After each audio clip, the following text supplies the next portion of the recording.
கடந்த அத்தியாயத்தில் மதுரையில் வைகை நதி உருவான கதை பற்றி பார்த்தோம். ஆனால் மதுரையின் மையப்பகுதிக்கு 7 பெருங்கடல்களும் ஒரே நேரத்தில் அலைக்கடல் என திரண்டு வந்த அதிசயம் பற்றி உங்களுக்கு தெரியுமா? மீனாட்சியின் தாய் காஞ்சன மாலையின் ஆசையை நிறைவேற்ற அந்த சொக்கநாத பெருமான் நிகழ்த்திய 9வது திருவிளையாடல் தான் இது. நம்ம இந்த அற்புத வீடியோவுக்குள்ள போறதுக்கு முன்னாடி மறக்காம ஒரு லைக் பண்ணிடுங்க. நீங்க இன்னும் நம்ம சேனலை சப்ஸ்கிரைப் பண்ணலனா இப்பவே அந்த பெல் பட்டனை தட்டிடுங்க. ஏன் தெரியுமா? சிவபெருமானின் ஒவ்வொரு திருவிளையாடலையும் கேட்கும் போதும் அதற்குரிய ஒரு தனி சிறப்பு பலன் உண்டு. முக்கியமா இன்றைய கதையை கேட்பவர்களுக்கு கிடைக்க போகும் அந்த மிகப்பெரிய நற்செய்தி என்னன்னு தெரிஞ்சுக்க இந்த வீடியோவை ஸ்கிப் பண்ணாம கடைசி வரைக்கும் பாருங்க. சோமசுந்தர பெருமான் பாண்டிய மன்னனாக மதுரையை ஆட்சி செய்த போது உலகம் தர்ம வழியில் தழைத்தோங்கியது. நதிகள் பெருகின, பசுக்கள் பால் பொழிந்தன. வறுமை என்பதே இல்லாத பொற்காலமாக விளங்கியது. ரிஷிகளும் முனிவர்களும் தினந்தோறும் பெருமானை தரிசித்து மகிழ்ந்தனர். ஒரு முறை கௌதம மகரிஷி அரண்மனைக்கு வந்த போது அன்னை மீனாட்சியின் தாயார் காஞ்சன மாலை அவரை வரவேற்றார். அவரிடம்,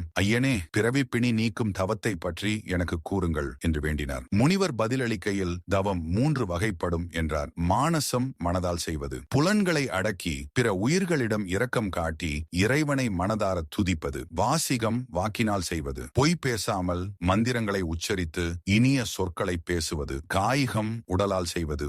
ஆலயம் செல்வது, திருப்பணிகள் செய்வது, சிவன் அடியார்களுக்கு உணவிடுவது மற்றும் புண்ணிய நதிகளில் நீராடுவது. இதில் புனித நதிகளிலும் கடலிலும் நீராடுவது மிக உயர்ந்த பலனை தரும் என்று முனிவர் கூறினார். முனிவரின் வாக்கை கேட்ட காஞ்சன மாலை கடலில் நீராட பெரிதும் விரும்பினார். தனது ஆசையை மகள் மீனாட்சியிடம் கூற அன்னை மீனாட்சி தன் கணவர் சோமசுந்தர பெருமானிடம் வேண்டினார். முன்பு குண்டோதரனுக்காக வைகையை அழைத்தவரே இன்று என் தாய்க்காக கடலை வரவழைக்க வேண்டும் என்று கேட்டுக்கொண்டார். மகிழ்ச்சி அடைந்த பெருமான், ஒரு கடல் என்ன, 7 கடல்களையும் வரவழைப்போம் என்று கூறி மதுரை நகரின் கிழக்கே ஒரு குளத்தில் 7 கடல்களையும் பொங்கி வரச் செய்தார். 7 வெவ்வேறு வண்ணங்களுடன் வந்த கடல்கள் அனைத்தும் இறைவனின் ஆணைப்படி அந்த குளத்தில் ஒன்றாக திரண்டன. அந்த குளம் பார்ப்பதற்கு பொன்னிற சடையுடைய சிவபெருமானின் மேனி போல பிரகாசித்தது. இந்த 9வது திருவிளையாடலை பார்ப்பவர்களுக்கும் கேட்பவர்களுக்கும் புத்திர பாக்கியம் உண்டாகும், வம்சம் விருத்தியடையும், முன்னோர்களின் ஆன்மா சாந்தி அடையும், பௌர்ணமி மற்றும் அமாவாசை தினங்களில் பூசை செய்த முழு பலனும் கிட்டும். மீனாட்சியின் தாய் காஞ்சன மாலை